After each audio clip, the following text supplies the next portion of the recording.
Alright, a couple things we can try this week. First thing is run through these progressions with a drum track. Any drum track you like, totally fine. You can use the whole notes as it is currently written, or make up your own strum pattern, totally fine. So, one thing that would be good to try, actually, let's do a couple things. Let me just demonstrate here. I got a drum track ready to go. Got it on YouTube. Just looked up. Well, it's a 180 beats per minute double kick metal. Drum double kick's not crazy fast. It's not too bad, I don't think. Certainly doable with letting the chords ring out. So let's just take a look at everything we got on screen right now. Make sure that's loud enough.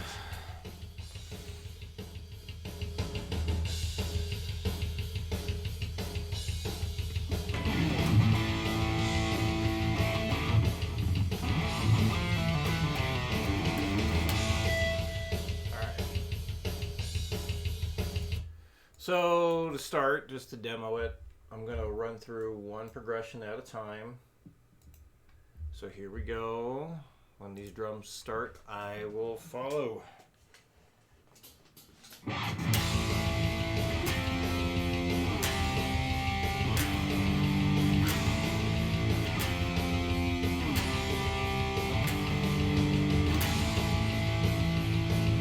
So there's the first line. Here comes the second one.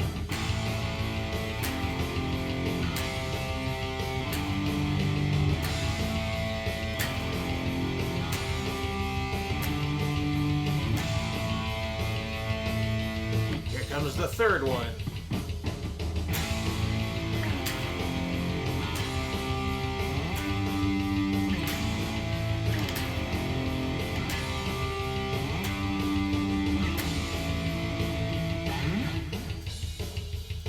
Now, if you have a drum beat going that's that fast and it feels like 4 beats is too quick to move on, just let it ring out longer. Let it ring out as much as you need to. For example, waiting for it to start over.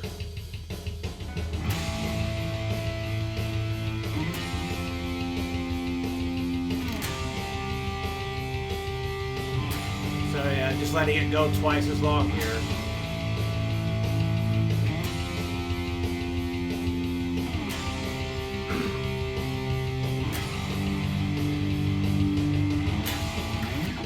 So, the other thing you can do to practice these, skip the final chord and just play this to this to this and then hit a resolve. So, this is what I mean. Back to the start here. So again, I'm going to play this, this, then this. Basically, I'm going to skip the resolve chord for each line until we get here. So I'm going to mix them all up.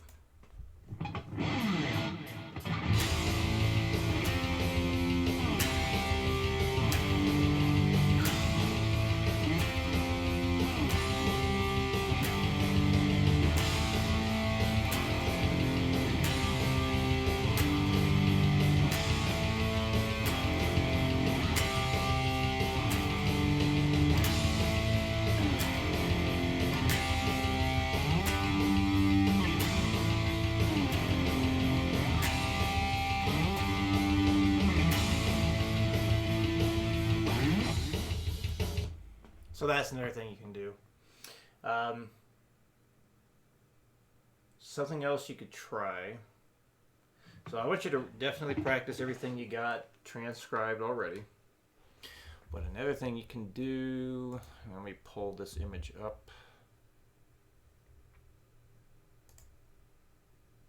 Open with, try that. Ooh.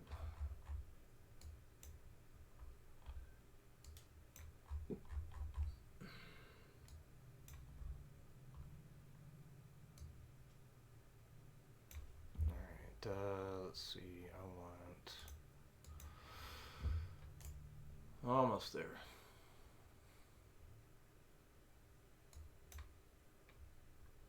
That's not what I wanted. That is okay. So looking at this whole thing here. So really you can start a chord progression or start these power chords on any of the notes that are listed out here. So once you run through everything that you currently have, try putting some progressions together. I'll tell you this, from what you've shown me, things that you say you like, I think you're going to like going stuff that's a half step apart or a minor second apart. So like going E to F back and forth, you probably like that. Going B to C, you probably like that. So doing stuff like going like the E, F, and G for the root notes, you probably would like that. So if you stay within that area, the E, F, and G, you just kind of go play some chords in that spot, you probably like those. Wait for the drums to start again.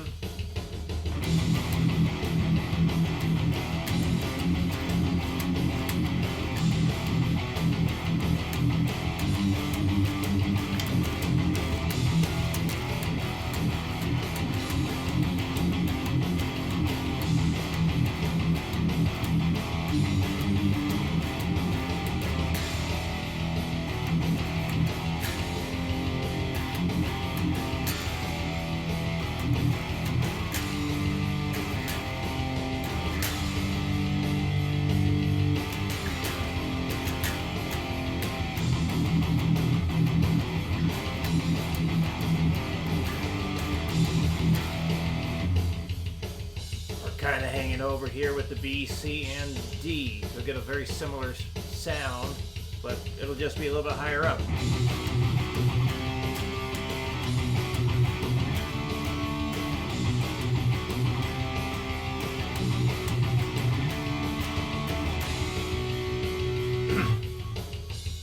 So now I'll just improv some stuff starting or playing power chords starting on some of these notes here, just so you can get an idea. So maybe I'll start doing real simple, just let chords ring out, and then I'll start getting rhythmic with it. So I'm just going to stick with the low E string. So you can do this as well. Just start improvising chord progressions and see what you come up with. So everything's going to start on the low E string.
All that stuff was just playing chords that begin with all those notes listed on the low E string.